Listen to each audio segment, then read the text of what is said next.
Grabe ang init dito sa Japan. Hindi talaga biro ang init dito sa Japan.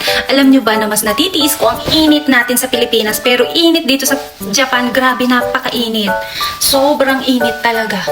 Hindi kayo makakatinan nyo yung pawis ko, oh.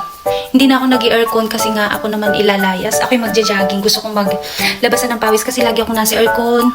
Hindi ako pinapawisan, so kailangan ko magpapawis kasi parang ang bigat-bigat na naman ang katawan ko. Kaya kailangan ilabas ko yung aking maraming pawis. And alam nyo ba, paglabas nyo pa lang dito sa labas ng pinto, talaga naman sumisingaw yung init. Grabe ang init pumapasok dito.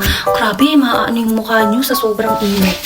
So dapat magsasunblock kayo pagka kayo ay aalis. At grabe ang init dito sa Japan. And lagi kayong uminom ng tubig. Kasi nga, sobrang init, baka kayo ay ma-heat stroke. So, kailangan natin mag-ingat palagi.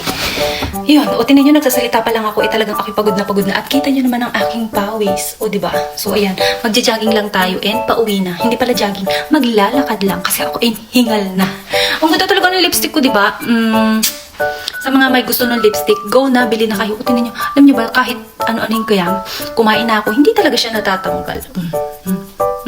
Pero mas gusto ko talaga to, di ba? Ang ganda. Pag talagang mainit ang panahon, mas okay to, mas bet ko itong suotin, itong butas-butas. Di ba? Ang mura lang yan, oh. Mura-mura nito. Oh, doon nga pala sa mga nagpapadala sa akin ng Star Lasso. Thank you very much lagi. Salamat lagi sa inyo.